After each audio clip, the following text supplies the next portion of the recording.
Thank you, Mr. Chairman, ladies and gentlemen. I'm going to give you a sort of a review or some thoughts about geothermal exploration. But I will start just to introduce my company or institution, ISOR, or Iceland Geosurvey, shortly.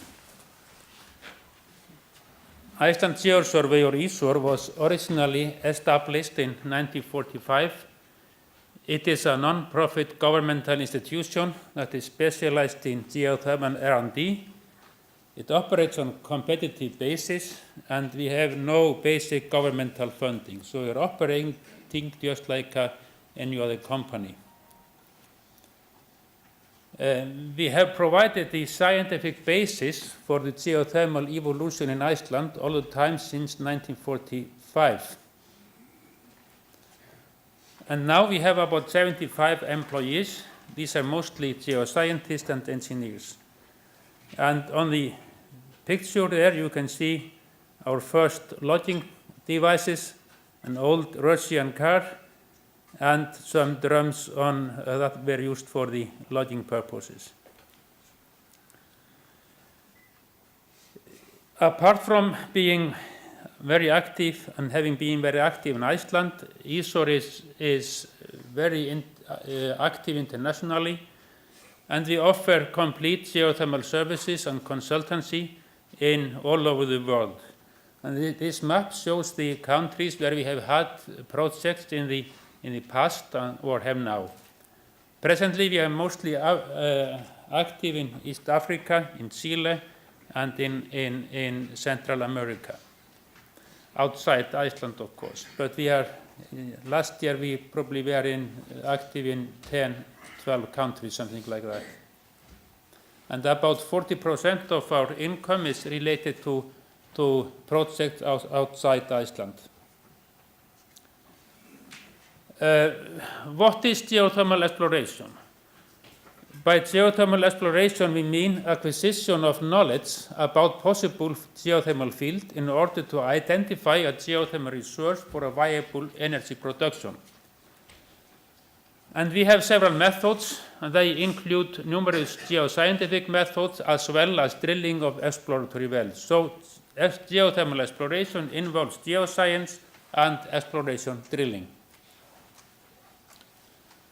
What is a conventional geothermal system? I will concentrate on exploration for such system. Primarily, we need a hot rock in the earth, and we need permeable fractures. These are the two conditions for creation of conventional geothermal system. And then we need to drill a hole, and our borehole must enter the hot rock, and it must also intersect the permeable fractures. If not, we will just get a dry well. So the purpose of geothermal exploration is to identify the hot rock and identify the permeable fractures to make the drilling successful, and to estimate the size of the hot rock or a reservoir. And of course we need the power plant and the market, and then we need a fluid recharge, either naturally or by re-injection. So this is typical simple example of a conventional geothermal system.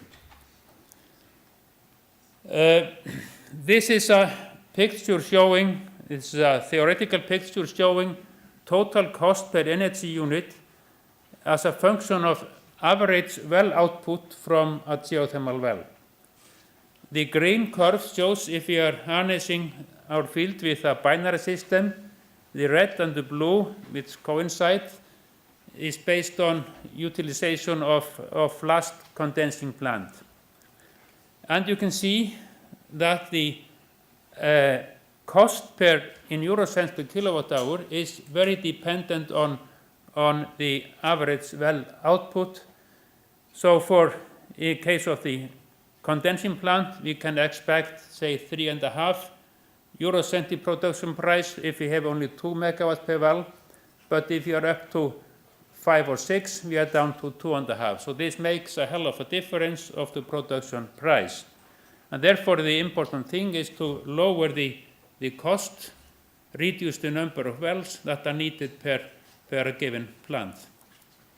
And to do that, we need a careful exploration. We know that a deep exploration borehole in a high-temperature field costs several $million US. And we know that the total cost of geoscientific exploration is only a small part of cost of one such well. But we know that the exploration requires a considerable upfront cost prior to the exploration drilling, and therefore the methods must be selected with respect to the site. The exploration must be carried out in a professional manner, and this is often something that is not taken well enough care of. And we always recommend a stepwise approach, that is, the strategy must be revised as the result of the geoscientific exploration methods start to appear. So it is not very wise to just stick to a fixed exploration program and not change it as the results come and require indeed such a change. The selection of exploration methods, we know that the geology of the geothermal field, they are quite variable from one place to another. So there is no single exploration procedure that can be applied universally to all geothermal fields. And this is very important to understand. This means again that the selection of exploration methods must be tailor-made for each field, for each case. But we have some guidelines to form suitable exploration strategy for each field we are going to explore. We can say there are roughly 6 steps in the geothermal exploration. From the start, if we start completely from scratch, we start by reviewing of the existing data, and then we go for a reconnaissance, site visit, and just to look roughly at the conditions of the site and decide if we go for further exploration. And then we start with the geological exploration and the geophysical exploration, and then finally we go for exploration drilling, and it gives us the preliminary resource estimate. Also, we do some preliminary resource estimate immediately after the geophysical exploration, prior to the exploration drilling, in order to decide if we should go for exploration drilling at all. And these results of the studies, they are analyzed in the pre-feasibility study of a given field.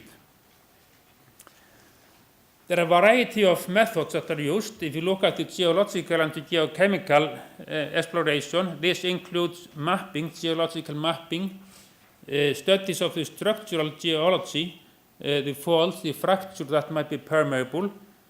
We must look at the volcanology in case of the high temperature field, the volcanic history. We must look at the hydrogeology at the site.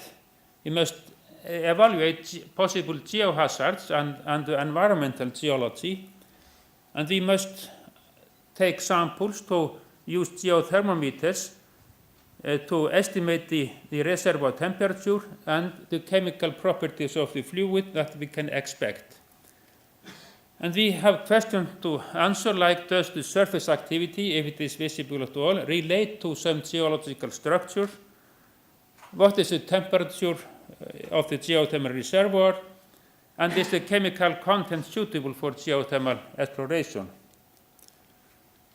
In the geophysical exploration, there exist variety of methods, but the most important one is the resistivity. But also, we can have methods like microseismicity studies, heat flow studies, gravity and magnetic studies, and seismic reflection, which is usually only recommended in case of sedimentary rocks.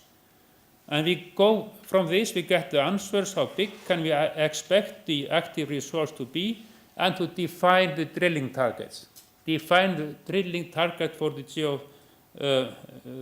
exploration wells. The important resistivity measurements, the resistivity measurements are the best available methods that we have for geophysical exploration at all in the high temperature fields. And this is the only method that is sensitive directly to geothermal properties of rock-like temperature. There are mainly two types of resistivity measurements, the TEM method and MT method, and they should always be used together. But this method, of course, like all geophysical methods, has limitations, and there are pitfalls that must be avoided.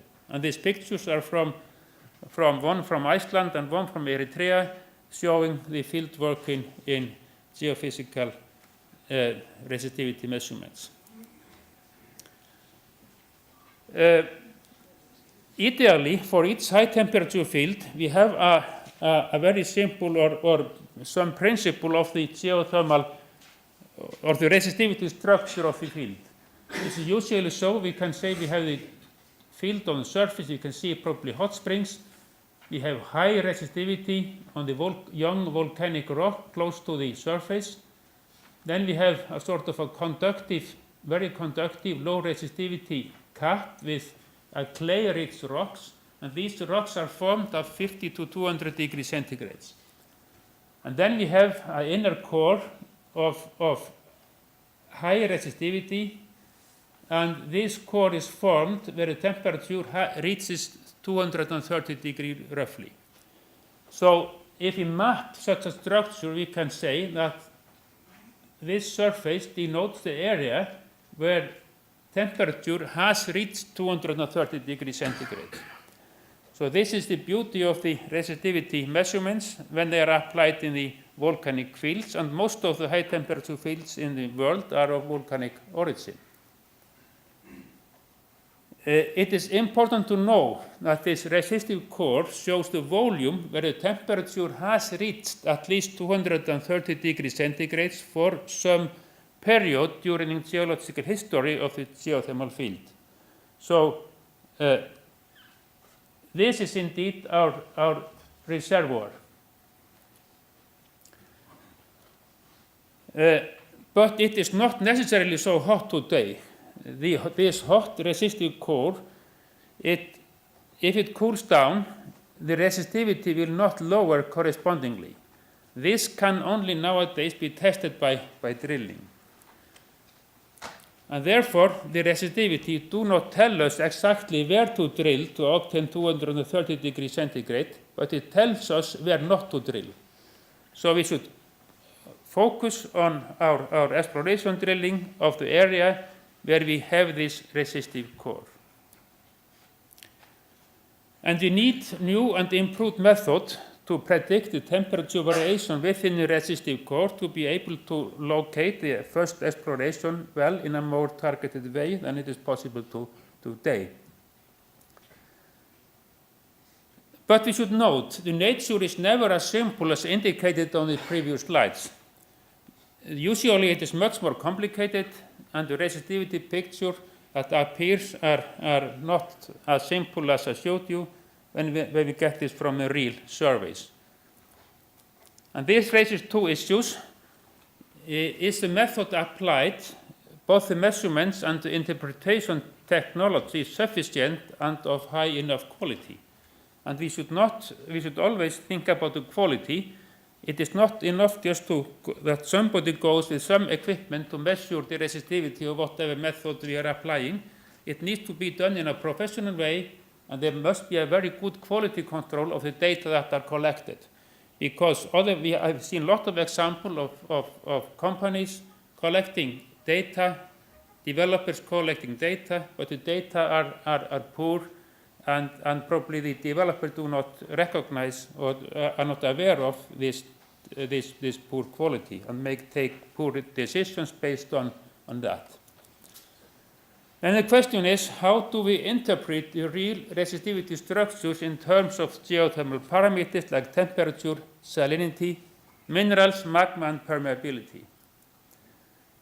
And because this is such a complex thing, we need communication and feedback mechanisms between the exploration teams or those who are running and making or doing the exploration and the decision makers, the developers. Because we have to change our road It is very often that we have to change our route in view of the results that we are getting, and therefore the developer must be able to talk to the exploration people. The real resistivity section over a geothermal field is shown on this picture, and this is just an example, field example, and rather simple field example. This is the low resistivity core, the conductive core, showing the clay minerals. Then we go to the blue color, and the blue color shows the resistive core, where we have temperature over 230 degrees. And these are wells that have been drilled into this reservoir, and these green colors on the wells, they are on this picture showing the alteration minerals that tells us that we are within the resistive core. So they show a good coherence between the measured resistivity from the surface and what we get from the borehole. And on the same picture here, we have plotted the resistivity, no, not the resistivity, sorry, the temperature of the wells, and we see this is everywhere about 230.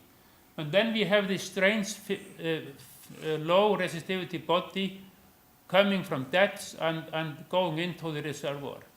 And we really do not know what this means. This is low resistivity.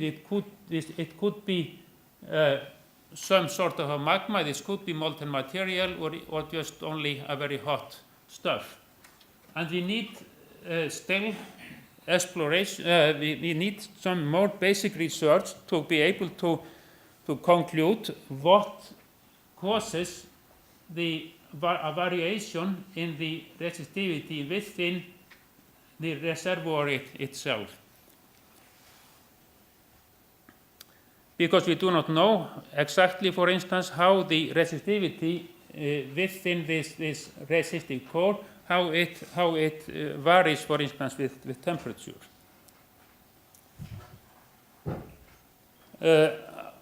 Going to the importance of basic research, I think I can state that the ultimate profitability of a geothermal project, it depends on the total cost of boreholes needed. That is the main uncertainty. How many boreholes do we need for a certain amount of energy? To reduce the cost of a geothermal power plant, we have mainly two possibilities. Either we can lower the drilling cost of individual wells or reduce the number of wells that are needed for a given amount of energy. To lower the drilling cost is a ongoing discussion always. It might be done by improved drilling technology and improved well design, suitable material selection with respect to geothermal conditions, and optimizing the drilling procedure and the enhancement technology of the boreholes. To reduce the number of wells needed, we need better exploration methods and quality control of the work. We need better understanding of the geothermal processes and the methods. We have to apply methods in a very targeted way, and we have to learn from failures. It is often so that you have made some geological model, you drill, and you have unsuccessful well, and then you just stop and you do not draw your conclusion from the failure that has happened. So go to my concluding remarks. The future of the profitable geothermal energy production relies on improved knowledge. The improved knowledge, it will only be obtained by well-targeted basic research covering a wide range of basic science, including physics, geosciences, chemistry, material sciences, and mechanical engineering, and including, of course, dissemination of the research. We have to put together in a pool all the knowledge we have from the universities, from the companies, from the research institution, to build up a strong basis for the geoscientific exploration. And this got me recognized by the geothermal industry as well as national and international funding bodies.